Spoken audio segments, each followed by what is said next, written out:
Welcome to the press conference of Recording in progress. Opposition for November 22nd, 2024.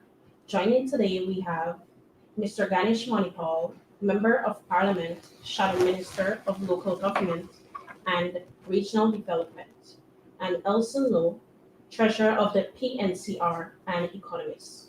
Today's press statement will be read by Mr. Ganesh Manipal. Thank you very much.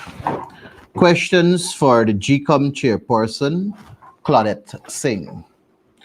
We are informed that GCOM chairperson Claudette Singh will be hosting a press conference this afternoon. The infrequency of such an event testifies to the low energy, the low interest, and the low competence of the GCOM chair in fulfilling her obligations to the Guyanese people of conducting elections that are free, efficient, and credible. Justice Singh has shown little care for or awareness of her obligation to ensure the public can trust her stewardship and the Elections Commission. At her press conference, the GCOM chair must provide satisfactory answers, at minimum, to the following questions. 1. Why did she prevent GCOM from fully examining the verified evidence of voter impersonation submitted by the APNU AFC, which could have allowed the Commission to determine what measures are necessary to prevent a repetition of such breaches? 2. Why did she vote against the proposal that GCOM should conduct an evaluation of its management of the March 2020 general and regional elections in line with standard organizational and administrative practices to correct any deficiencies and make improvements? 3. Is she not concerned that her consistent voting in cahoots with the PPP commissioners would create the public perception that she is in the PPP's pocket? 4. What has she done to foster public and stakeholder confidence in herself as chairperson and in GCOM? 5. Does she understand why many in society have lost confidence in her and are calling for her to resign? The GCOM chair has been hiding from the public for too long. We believe it reflects her inadequacy and unsuitability for the job. In the interest of the nation, she should go and be replaced by someone who is high energy, competent, mission-oriented, and skilled in consensus building. Government continuing inaction and ineptitude are causing more lives on our roads. A PNCR APNU government will establish a dedicated agency for traffic management and road safety. The recent accident on Sheriff Street involving two sand trucks and tragically claiming the life of Carlton Smart has yet again exposed the fact that the government has no urgency, no motivation, and no plan to address the growing road carnage. This carnage continues to affect all our highways and all types of road users and vehicles, pedestrians, motorcycles, cars, minibuses, and trucks. The paltry measures on licensing and penalties the government announced yesterday will have little impact and will not inspire any public confidence. Enforcement of such regulations is seriously undermined when PPP bigwigs and senior police ranks intervene to reverse or quash the intended actions, and in some cases charges imposed on drivers by traffic cops on the roads. In the broad scheme of things, in the broad scheme of things, introducing harsher penalties without addressing infrastructural, regulatory, and enforcement failures is analogous to placing a plaster on a gunshot wound. The government's focus on punitive measures, while needed to some extent, does not address these core issues in which the government itself is a large part of the problem. At our July 19th press conference, we submitted several approaches and measures which the government not unexpectedly has ignored. We had proposed then that 1. Addressing congestion and road deaths needs to be tackled within a policy framework that is data-driven. 2. A review of traffic accident statistics must be urgently undertaken to determine the causes of accidents and their relative contributions. 3. Safety audits must be conducted on our major roads. As part of this audit, all substandard design elements that contribute to reducing the safety of the roadway must be identified, such as rideability, the state of the surface of the road, and proximity of fixed objects to the carriageway. And 4, robust education and enforcement programs must become a norm. The PPP's sporadic and ineffective campaigns are a waste of time.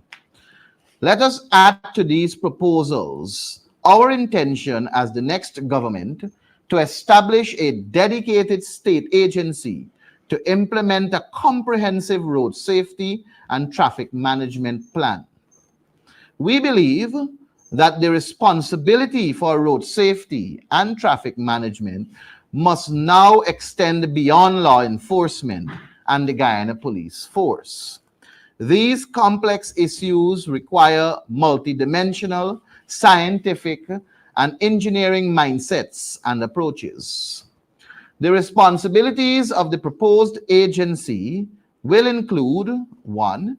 The collection and processing of data on road usage, including traffic flows and accident statistics. 2. The conduct of safety audits with the timely identification of critical upgrades to enhance road users' safety. 3. The conduct of year-round education and awareness programs. 4. Research of international best practices. 5. Proposing changes to relevant policies, laws, and regulations. 6. Working closely with and advising the police traffic department and the Ministry of Public Works. The agency must be well funded and staffed with appropriate skill sets in traffic and road safety engineering, data analysis, public communication, surveys and research, and traffic management. It must submit annual reports on the activities and performance and be answerable to Parliament. Placing most of the responsibilities for road safety and traffic management within our dedicated agency will ensure this national issue receives continuous and adequate investments of time, energy, and brainpower, and even funding. As we have seen, piecemeal and intermittent crisis-driven efforts have failed. The PNCR APNU, as the next government, will adopt a comprehensive approach to bring safety and sanity back to our roads. Thank you.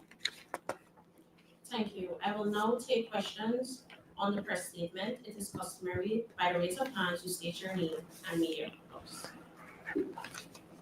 Fatan Marshall from News Source. Mr. Manipal, with respect to, you spoke a lot about data collection. Um, is the data already available um, as we speak? And what exactly you'll be looking for, and how do you intend to, should you form the next government, utilize that information to guide policies? What are some of the weaknesses? You said major emphasis has been placed on putting laws in place, but what are some of the other areas you think should be addressed? Thank you, And Swet. why this unit wasn't formed under the previous government, since accident is not an issue that is new. Thank you very much, Svetlana. Let me start first by saying you said that isn't data available. I don't believe adequate data is available, and that is because the focus of the Ministry of Public Works, the Ministry of Home Affairs, and the Guyana Police Force is not one, in my view, where they are focusing on addressing the issue at its core, but rather they are looking to look at what exists, and we have to take into context the whole aspect of the enhancement and the broadening of our movement across the country, with there being more roads and so on. We have to deal with it in a more scientific and engineering mindset. And that is why it is necessary for us to have this specific agency that can focus primarily on addressing all the concerns that were mentioned in the press statement, and all the objectives ought to be to give the policy makers at the level of the parliament the direction in which they ought to see and formulate laws to manage. You ask also, why is it that it was not seen for the previous government to set it up? I didn't serve as a minister of the previous government. That's the first point I will make. And secondly, now in our country, we have this expansion. We have this broadening of our movement, as I said, roads, different places, highways being constructed. Oil has really been, and the oil resource has really been a blessing to us in disguise. But at the end of the day, we have to ensure that we have all the necessary tools at our disposal to ensure that we deal with it in a way where we can still maintain and protect our people from themselves.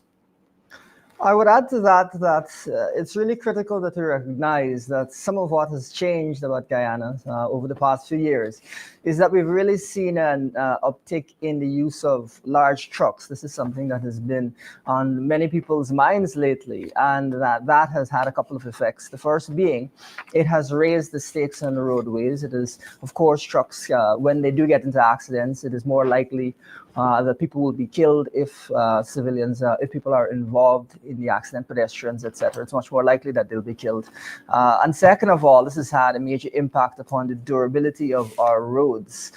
You would have noticed that you see very deep potholes that you wouldn't have seen as frequently in the past, and that has necessitated continuous upgrade of these roads. Now, it is, I would think that any government that is building the roads should be looking at this already and anticipating how the roads should be constructed.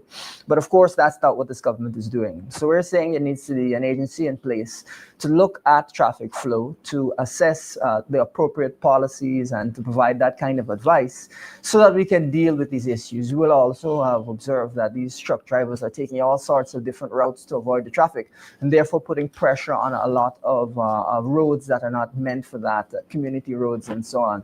So that is something that would have to be assessed, of course.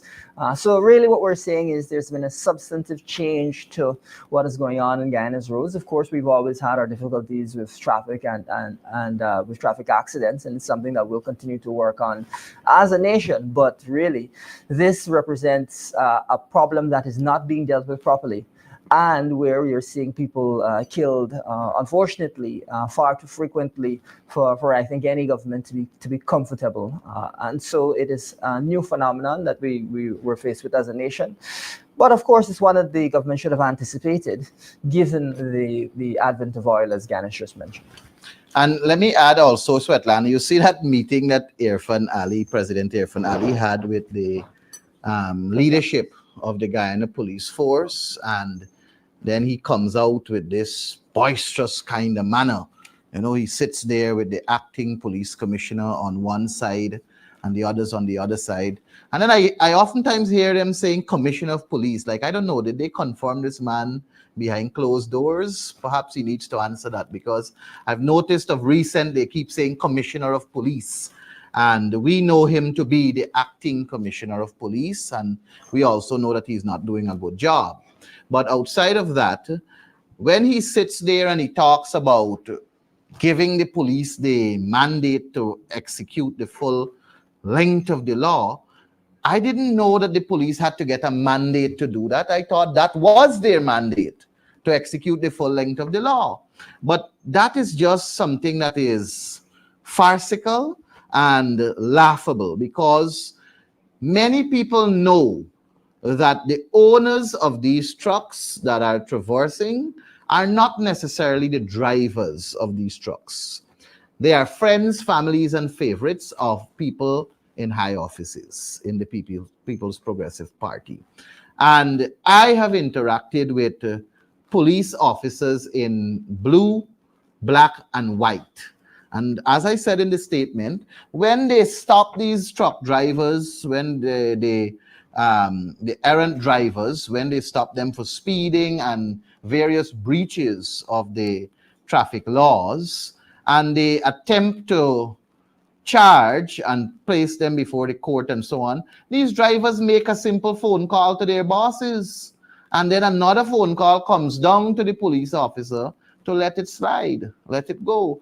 These officers in their blue, black, and white have complained continuously about that level of disrespect, that level of interference, that level of issues that they face. So fixing the problem doesn't require Irfan sitting thinking he is King Kong and surrounded by the top brass of the police force, and then he puts on a voice and a boisterous attitude to the nation and believe it will be fixed. It requires non-interference in the way the police are supposed to execute their duties. It requires these brownclothes officers stop instructing the blue, black, and white clothes officers and allow them to do their job. One of the fundamental problems we have in this country is the interference in the agencies that are supposed to execute their functions. I just wanted to add that. Ganesh, the other point that I thought you would mention is, ultimately, this is a question of corruption. And it is a question of corruption at the highest levels, such that our institutions, that is to say the Guyana Police Force, that is not functioning as it should.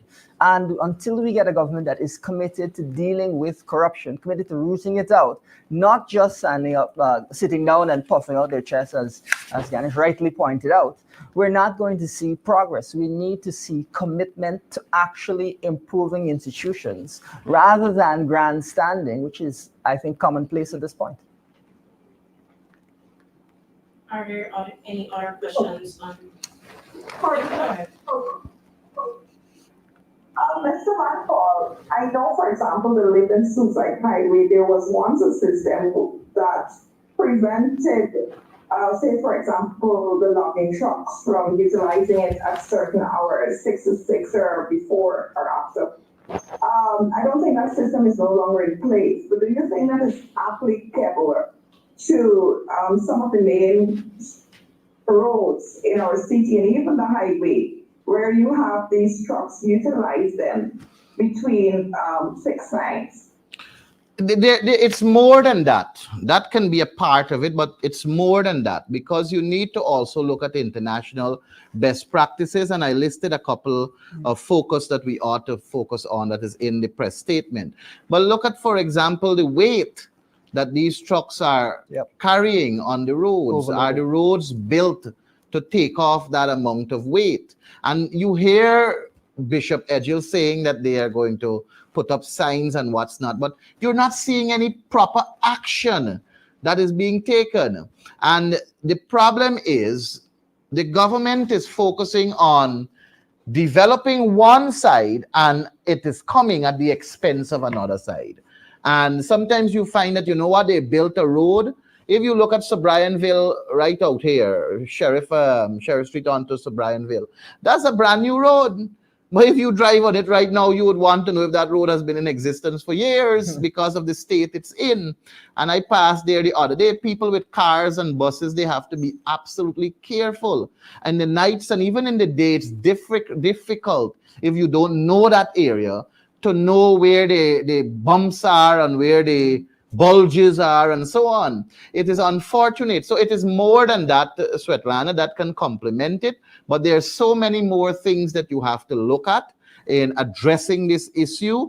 And it is not just only truck drivers. It relates to other users of the roadways also. And that is why we are saying that there is need for the establishment of a dedicated agency to implement a comprehensive road safety and traffic management plan. And that we believe will serve in the direction and assist us greatly in combating half of the problems, if not all, that we currently face on our roadways.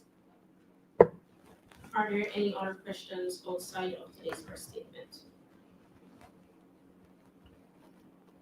Yes, a very good morning to you. Sorry, the name is Adam Harris. Mr. Manny Paul, what is the age of a licensed truck driver? How long must one be driving before one qualifies as a truck driver? Has that regulation been changed? All right, so I'm going to be very honest with you. I'm not aware of what's the age of a truck driver per se, but what I do know is that when one engages in the process of acquiring a license to use the roadway with a vehicle, with a motor vehicle, they have to, I think they're given A lorry license. You can get a car and van I got first. Car and van together, I got that first. And I'm not very old. I may look so, but I'm not. I got my license, a car and van at the age of 17. And I had to, I remember I had to do it 1 year, the car and van 1 year, I think, and then I could have done additional. And then I added on a motorcycle, all through the right means, by the way, writing the test and so on. And then I think then the others came on. But the fact of the matter is that you don't just appear and get a truck license. You don't just appear in front of you don't go to classes, the four classes that they normally would have, and write the exam and then do the practical. You don't do it for truck right away. You have to go through those smaller vehicles first and get an acquaintance and familiarize yourself with the road usage and so on, and study the books and know the rules, and then it's a valid question, because I see some very young people driving these trucks, and they are behaving as though it's a toy truck when you see how they're behaving, especially on the East Bank Highway. So it's a valid concern. And again, Adam, I hope that that our proposal, and if not, our entry into office in 2025, will address this concern. Mr. Brown, where is Mr. Mahay Paul, can you say to what extent do you believe that the Indian Prime Minister was campaigning for the People's Progressive Party, and what impact that might have on the opposition's chances of winning the next elections? First, I believe the opposition, the APNU, the PNCR, we will win the next elections. The People's Progressive Party is doing everything to lose, and we welcome that. when you look at the degree of corruption, the incompetence, and you look at the whole arrangement with contracts, friends, families, and favorites, and you look at the way they're treating the ordinary, hard-working, tax-paying Guyanese, and you look at the people, the rural and urban communities suffering, some of them still holding pink slips for COVID cash grant. I don't know if they're going to get a blue slip now for this 100,000 cash grant, but we believe that the People's Progressive Party is not focused on delivering good for the people of Guyana, so I believe we will win these elections coming up in 2025. When it comes to Prime Minister Narendra Modi ji's visit, the opposition appreciates and the opposition welcomed his visit. We believe his visit was one that was necessary, and we also admire the fact that he spoke to our people at the level of the National Assembly. I want to say, however, that when the president of Ghana, his name is Nana Akufo-Addo, I think. Forgive me if I got that incorrectly. But he made a state visit in 2019. And I want to say, Dennis, that the government at that time in 2019, when it was confirmed that the president of Ghana was coming to Guyana, reached out to the then leader of the opposition, Barrett Jagdeo, informed him of that state visit, requested of him to provide a time at his convenience within the days of that visit, requested of him to provide a place within the time of that visit, so that there can be an official engagement between the president of Ghana and the leader of the opposition. Because we have always believed in democracy for its real meaning. I want to say that Prime Minister Modi's visit, the opposition was not informed officially, was not invited to any activity officially, and did not participate in any engagement with Prime Minister Modi officially. The picture that we see circulating with the leader of the opposition and Prime Minister Modi is a picture that was taken after Prime Minister Modi and the leader of the opposition happened to have exited the dome of the National Assembly through the same door. And by virtue of the leader of the opposition exiting, they met up, shook hands, and the leader of the opposition uttered a few words to Prime Minister Modi, I think within the line of referring to countries like Guyana as low-lying developing states. And it was very impromptu.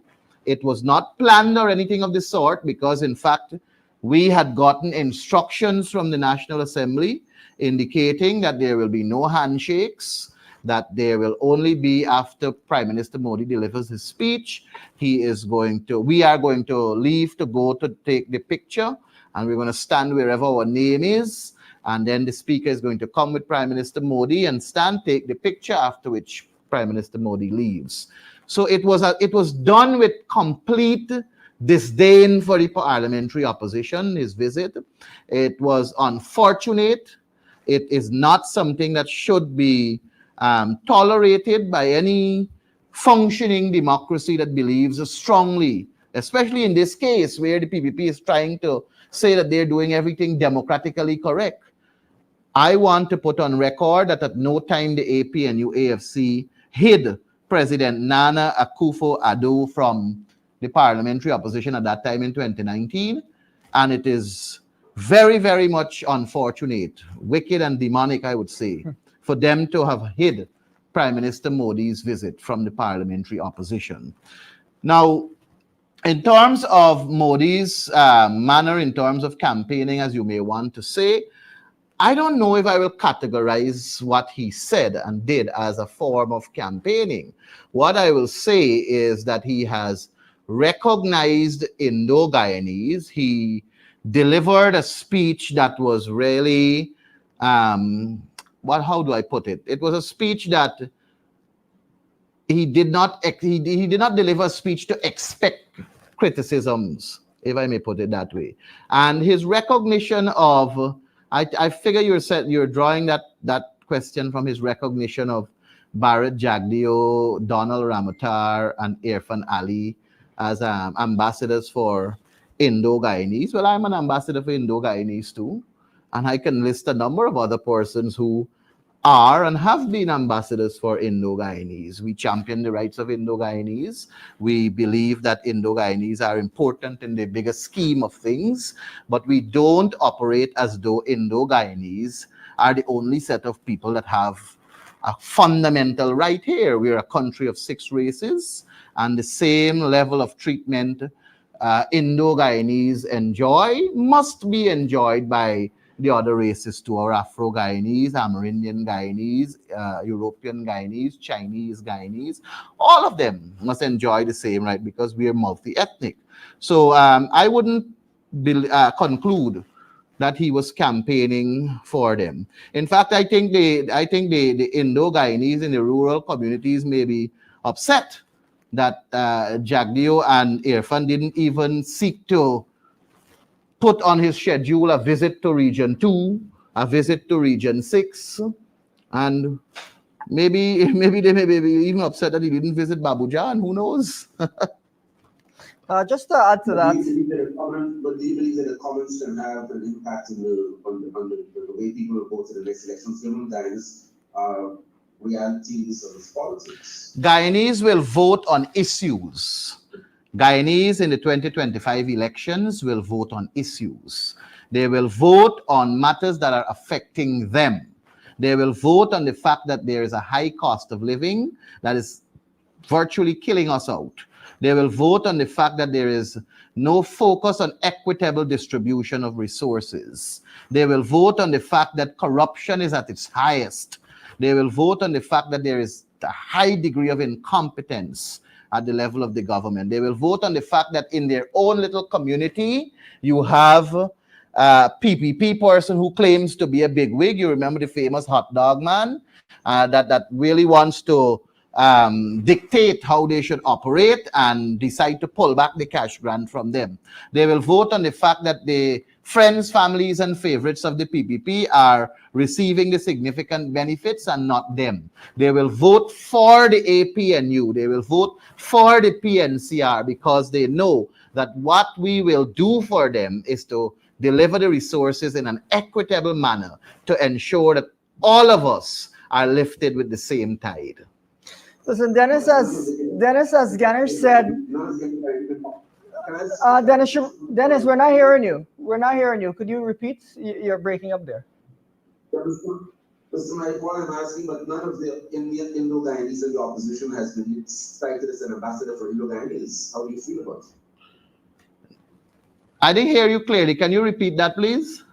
None of the Indo-Guyanese in the opposition has been named as an ambassador for Indo-Guyanese. Well, as I said to you, Dennis, the government deliberately excluded the opposition. They deliberately excluded the opposition. Talking about it, self-voluntary saying, or not saying any of the Indo-Guyanese in the opposition as an ambassador for Indo-Guyanese. Well, not saying it doesn't mean that he doesn't mean it, right? But I am saying to you that that statement will not have an impact on the elections of 2025. All right, Prime Minister Modi believes so, fine. Not saying somebody from the opposition doesn't necessarily mean that it is not so. Because like I said, I benefited from traveling to India. I participated in the Gen Next Democracy Program last year. I was dubbed an ambassador of Guyana for Indo-Guyanese rights and so on. And I would like to believe that did a fairly good job in India representing Guyana. So I don't think his pronouncement has an impact or will have an impact on our elections, because our people are not affected by what happens in India.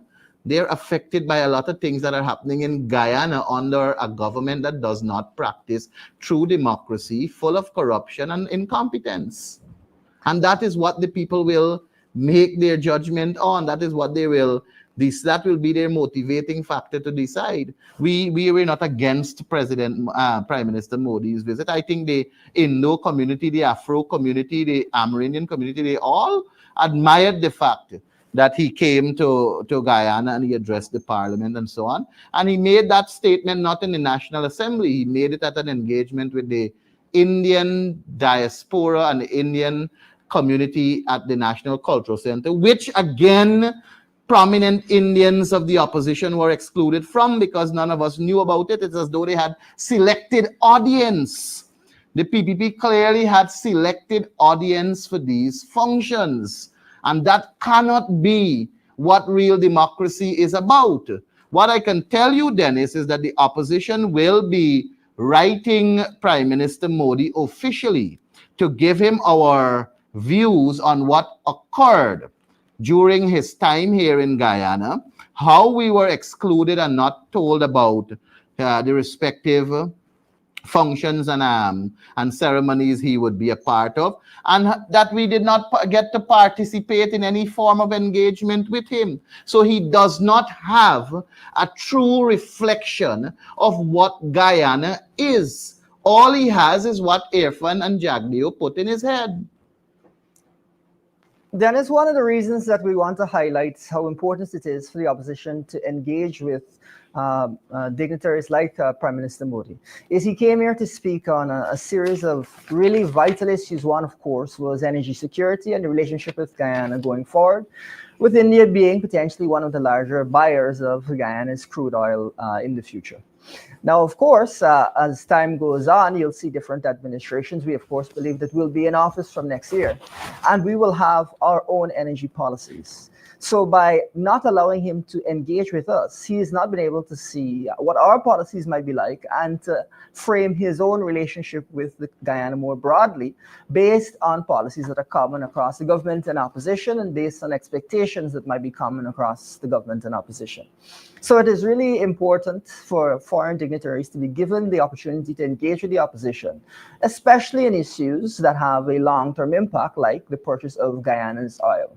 So what you're seeing from the PPP is an attempt to focus on showmanship rather than substance. And Guyanese have seen through and will continue to see through the PPP's focus on showmanship rather than governance. We spoke earlier at this very press conference about our finale getting up there with senior police officers rather than putting in place a system. Similarly, there is a focus on engaging with the Prime Minister rather than the proper governance approach, which is that he should meet with the opposition.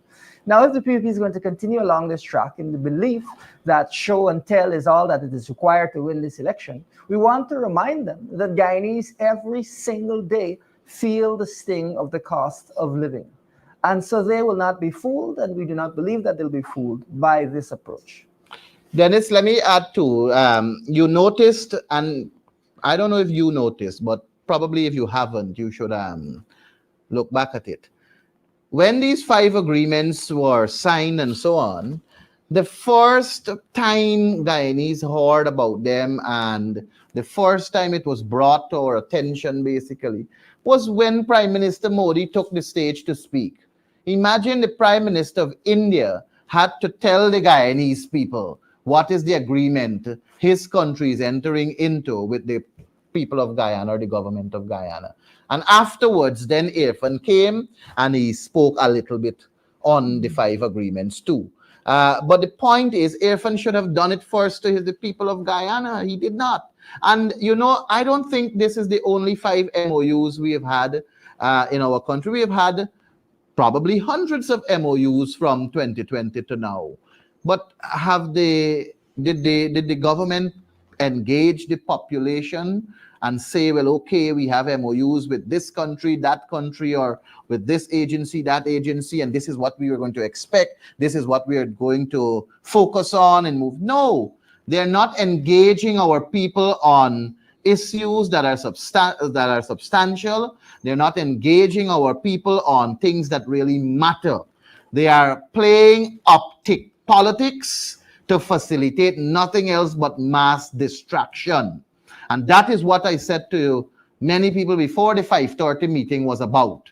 That infamous 5:30 meeting where he said he's going to hold the people accountable and so on. I said to him, Sonia Parag and Anand Prasad lied to him and said only one project is delayed for them.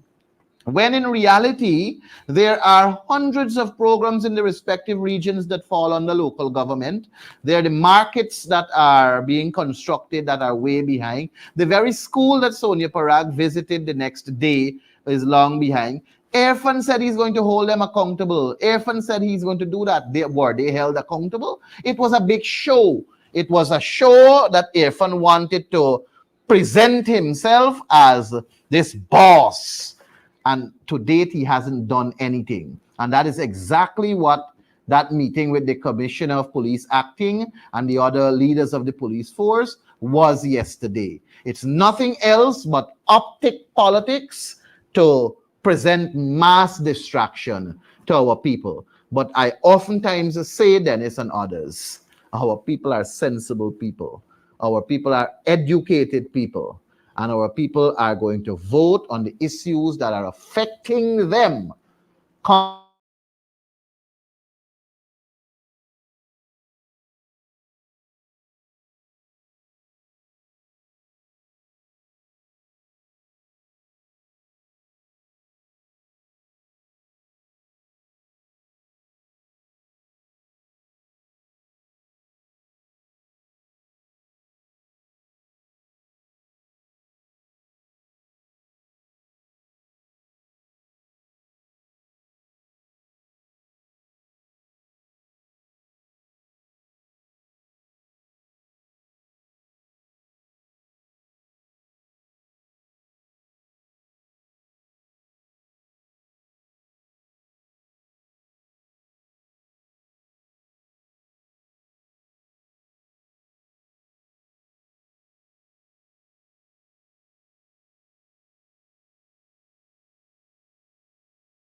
Is the link on WhatsApp? The link on WhatsApp.